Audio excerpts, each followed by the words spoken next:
get ready because a massive financial earthquake is about to shake up Nigeria's entire economy. We're talking about the Nigeria Tax Act 2025. And believe me, this isn't just some boring piece of legislation. It's going to change how money moves, how businesses operate, and yeah, how much cash you have left in your pocket at the end of the month. And I mean it. This isn't some far-off government policy you can just ignore. Nope, this is a total ground-up rewrite of the rules. It's going to hit everything: your online shopping, your bank transfers, even the price of fuel. So, the big question is, are you really ready for what's coming? Look, for decades, Nigeria's tax system has been stuck in the past. It was built for an analog world, a world before the internet, before smartphones. But things have changed, right? The digital economy has just exploded, and that old rulebook, it just can't keep up. So the government is hitting the reset button. In this explainer, we're gonna break down exactly why they're doing this now, and more importantly, what it means for you. All right, we've got a lot to get through, so here's the game plan.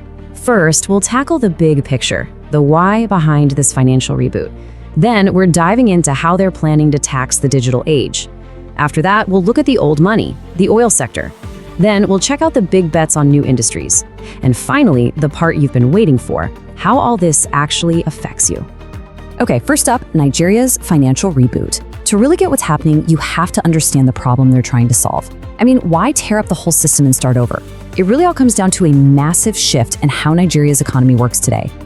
So just look at this contrast. On one side, you've got the old rulebook. I'm talking about a system built for the 20th century. Physical goods, brick and mortar stores. It was a mess, riddled with outdated laws, full of loopholes, and just totally clueless about how to handle the internet age. But on the other side, that's the new game plan. It's built for right now, a modern, digital, and much more diverse economy.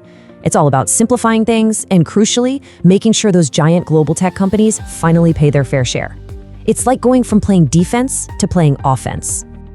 All right, let's talk about that offense. Section 2, taxing the digital age. This is the new money. This is probably the single biggest target of the new act.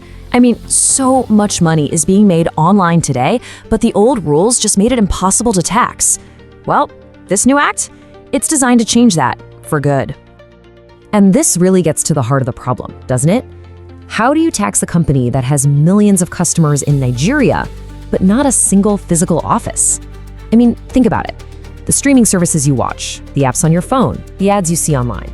So many of those companies are making a fortune from Nigerians, but they don't have a building here, no employees on the ground. How do you get them to contribute? Well, the government's answer is this really clever new rule called Significant Economic Presence, or SEP for short. Basically, this completely changes the definition of what it means to be a taxable company in Nigeria.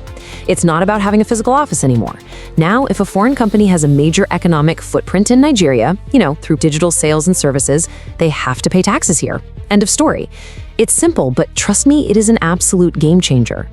So who exactly are we talking about here? Well, the net they're casting is huge. We're talking about e-commerce sites, the big app stores, all those online ads you see, cloud computing services, online gaming, even streaming and digital content. The message is crystal clear. If you're a digital company making money from customers in Nigeria, the days of flying under the tax radar are officially over. Okay, so that's the new digital money sorted. But what about Nigeria's original cash cow, the oil and gas sector? This act isn't just about the new stuff. It's also giving the country's biggest and most critical industry a major tune-up for the 21st century. And what they're trying to do here is, well, it's a real balancing act. On one hand, the government has to make sure it gets its fair share of revenue from oil. It's a national resource after all. But on the other hand, they can't set the taxes so high that it scares away all the international investment you need to actually get the stuff out of the ground. So the new act tries to find that sweet spot with a smarter, more dynamic system. So one of the biggest changes is this new tiered royalty system. A royalty is just the percentage of the oil's value that goes to the government. Now that percentage changes depending on where the oil comes from. For the easy-to-get-to stuff onshore, it's 15%. For shallow water, a little harder, it's 12.5%. And for that really deep offshore stuff, which is super expensive and risky, it drops down to 7.5%. It's just a common sense approach. The higher the risk for the company, the lower the rate. But wait, it gets even smarter than that. On top of those base rates, there's a whole new layer that depends on the price of oil. Think of it like a bonus. When oil prices are low, say under $50 a barrel, there's no extra royalty. But when prices shoot up, the government gets a bigger piece of the pie. At $100 a barrel, an extra 5% kicks in. If it hits $150 or more, that's an extra 10%. It's brilliant, really. It means Nigeria automatically shares in the profits when there's an oil boom. Okay, so we've talked new money with digital and old money with oil. Now let's look at the future money. This is a huge part of the act. It's basically a strategic plan to grow Nigeria's economy beyond oil by rolling out the red carpet for certain industries they really want to see grow. And this quote right from the act pretty much says it all. It gives the president the power to basically say, hey, this industry is important for our future, so we're going to encourage it. This is the government giving itself a tool to actively shape the economy, to pick winners, and to drive growth in the areas they think matter most. And this isn't just talk. The act gets super specific. We're talking about major incentives for everything from making pharmaceuticals to producing movies and music, even manufacturing electric vehicles. And the incentives are massive. Look at this. If you invest 5 billion naira into making pharmaceuticals, you could get a 15-year tax break. If you build a giant utility project like a power plant for 200 billion, you could be looking at a 20-year incentive period. These are huge calculated bets on the industries of tomorrow. So what's the simplest way to think about this? It's basically like a national discount coupon. The government is shouting out to investors all over the world saying, hey, come build the factories, the power plants, the movie studios we need for the future, and we'll give you a massive tax break to make it worth your while. It's a huge invitation to come and build. Okay, enough about giant corporations and multi-billion naira projects. Let's bring this all the way back home. How does all of this affect you, your money, your wallet, your day-to-day life? That's what really matters, right? So let's start with the big one, value-added tax, or VAT.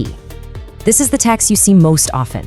There have been a lot of rumors flying around, so let's get straight to the facts in the act. And let's start with the good news, what isn't changing. And this is really important. The act makes it super clear that a whole bunch of essentials will still have zero VAT. We're talking about basic food items, medical supplies and services, books for school, and even school tuition, all the way from nursery up to university. The whole point is to make sure this new system doesn't make the absolute necessities of life more expensive. Okay, now for a change you are definitely going to notice. Get this. The act brings in a new flat 50 naira stamp duty on any electronic receipt or transfer of 10,000 naira or more. So yeah, every time you send or receive money above that amount, that 50 naira charge will be there. It might not sound like a lot, but when you think about the millions of transactions happening every single day, well, that adds up to a huge new source of revenue for the government. But it's not all about new charges. The act also tries to simplify things, especially for small businesses. You know, the real engine of the economy. If you're a company with a total income of 50 million naira or less, the new rules are designed to make tax compliance a whole lot easier. It's a nod to how important these businesses are for creating jobs. So after all that, let's just zoom out.